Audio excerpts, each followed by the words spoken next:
Kung mahilig ka sa classic bikes, ano pa ginagawa mo? Bumisita ka na sa Baliwag, Bulacan, BS Aquino. Nandito ang Pecon. Mag-inquire ka na inside, hanapin mo na lang si Sir sa Asimam dito.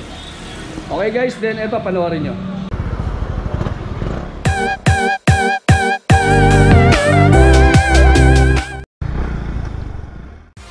Hey, what's up mga kamoto? I'm back and I'm Moto DS. Kung mga hindi pa nakakakilala sa akin, then welcome kayo sa channel ko. Please don't forget to like and share my video guys, and also subscribe my channel. Thank you so much guys. Nandito ngayon tayo sa Baliwag, Bulacan, BS Aquino Avenue. Pupuntahan natin ang pinakamalupit na nakita kong 250cc FI B-twin engine guys. Halika guys, tara samahan niyo ako. Guys, mga motor dito is meron din tayong mga panghanap buhay, din pang service. Also service this one. Pero sumigat to, yung Revex 125. Down payment niya is 3.5, then monthly amortization niya is 3.5 din for 36 months. Maganda yan guys. Sana hindi tayo maka-copyright. Napaka unique yung mga kulay niya. Then also para siya Italjet. This one also meron din dito mini scrambler 150. Kita nyo na may down payment niya 11,970. Ang monthly amortization niya 5.7, 24 months. Di ba guys?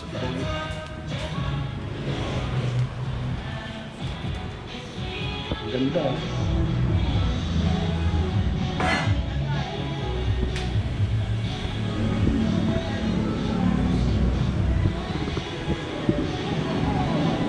Meron silang neon color na green, 300cc, para siyang CF Moto before sa vlog ko.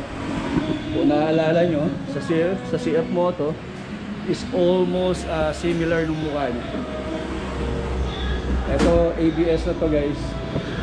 Tanungin natin presyo niyan.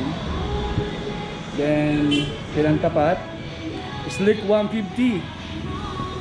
Down payment niya 57.5, monthly amortization 3.2.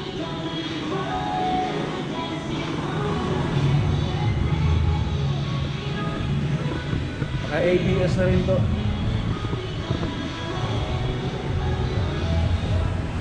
Okay guys, I'm here at Baliwag, Bulacan, BS Aquino sa Pecon branch. So andito si, pangalan mo sir? Jerry po. Shoutout kay Sir Jerry. Kayo sir ang MA dito? Ako po yung OIC. Kayo pinaka-OIC. And also si ma'am. Ako po yung ating sales and marketing assistant. Okay, hello ma'am. I'm Moto DS po. By the way, pakilala po ako. Makita niyo po ang aking YouTube channel, Moto DS, pag po sinerge niyo, and also sa Facebook po natin. Sir, may mga questions ako about dun sa 250i natin. Sa 250i sir, magkano yung price range niya? Yung ating Victorino 250i ay 149,000 ang cash price niya. At inclusive na po doon yung mga LTO registration and freebies. Ngayon po kasi ang bago nating promo, full face helmet na yung kanyang... So may freebie siya sir? Yes po. So ayun guys, sumalit kayo rito. Baka AGB yung helmet. SEC po. SEC. SEC. So familiar tayo dyan sa SEC, maganda rin po rin. So yung scrambler type siya, di ba? Opo sir. Scrambler type siya, hindi siya naka-ABS.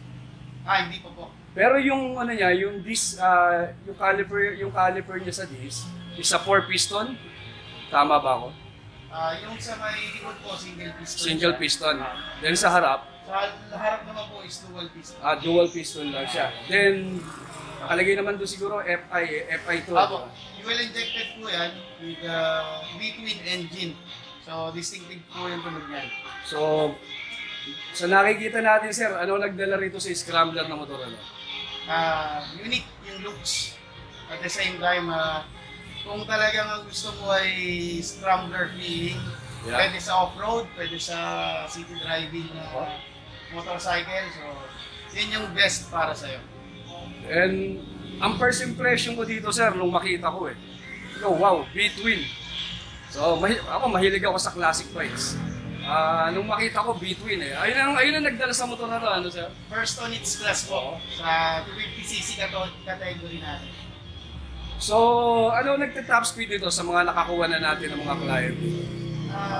Kasi po doon sa mga ibang nag-vlog na din ng mga may-ari. Yes, sir. Ang sinasabi nila is 110 to 115. Not bad. Yan po yung natin. So, depende pa rin po sa driving style nung sa skills ng driver. Yes. Napaka-unique nung lalo na yung side mirror niya. Naka-bar in siya, medyo malapad pero hindi siya pumangit, hindi masyadong malaki, naka-oval siya.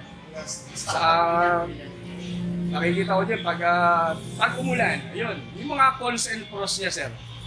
Siyempre po, kung makikita natin, open kasi yung likod. Oo. So, yun yung magiging isang hindi naman problema. Kumbaga, ingat lang sa pag nadaan tayo sa mga medyo may tubig-tubig. Talagang matalsik siya. Pero pwede naman di palagyan ng mudguard siguro. Nakikita ko, sir, sa ibang mga sa ibang mga reviews.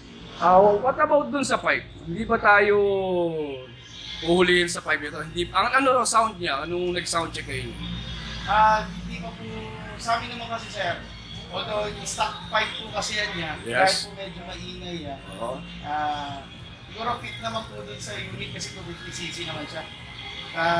Yung sa regulations ng LTO, naman. Ayun guys, narinig niyo yun. Ang problema kasi sa atin, pag ang tambucho natin is stock, kaya karaniwan mo kasi ngayon lumalabas puro stainless na. Pag nakita ka ng mga nasa checkpoint, nakita pinalitan yung elbow mo, naki-stainless, inuuli ka nila, sinasabi nila modified. Tama, modified, and ni-repair. Ganun na pero ito, nakikita yung assurance, stock to. Stock na tambucho mismo nung... Tapos, ang decibel meter paligid natin yan, mababa lang siya. Dahil hindi na lang siya yung tunog power pipe. Ay, distinctive yung tunog niya para doon sa V-twin engine kasi. At the same time, yung sa regulations naman ng ating mga unit. Okay sir, anyway sir, saan tayo matatagpuan? Sa mga viewers natin, para pumunta sila rito. We are located po at DS Aquino Avenue, Baliwag, Bulacan. Sa Bagong Nayon po, Barangay Bagong Nayon. In front of NSN Baliwag, yan po yung pinaka-landmark natin. And baka may gusto kong batiin, sir. Siguro po, shoutout sa mga boss namin. Thank you po. Okay guys, hindi ko na papahabain yung video na to.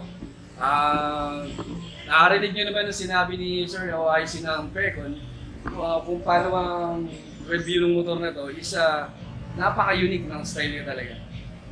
Kung mahilig ka sa classic bikes, ano pa ginagawa mo? Bumisita ka na sa Baliwag, Bulacan, BS Aquino. Nandito ang Pecon. Mag-inquire ka na inside, hanapin mo lang si Sir sa Asimam dito. Okay guys, then ito panoorin. Also dito makikita nyo meron din sports bike. May sports bike na to is 300cc. So, ayan ang bagong lumalabas ngayon sa market. Nakikita yun, napakaganda. Naka-pro arm siya. As you can see, naka-pro arm. And our main vlog is Victorino 250i. Victorino 250i, sa cash guys is 149. Then down payment niya 50%, 74,500. Monthly amortization 5,100. Terms of 36 months. Ayan si Sir, sinit height niya. Sir, ano height mo? Halos 6'1". So ayan si Sir, 6-footer. Pero yung motor natin, nakita nyo naman, hindi siya masyadong malaki, hindi siya ganun kaliit. Ayos lang guys sa 6-footer.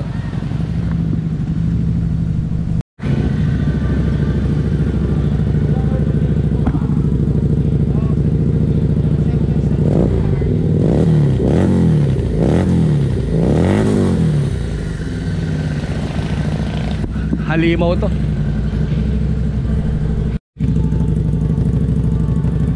Guys, ang angas. Pag inaantay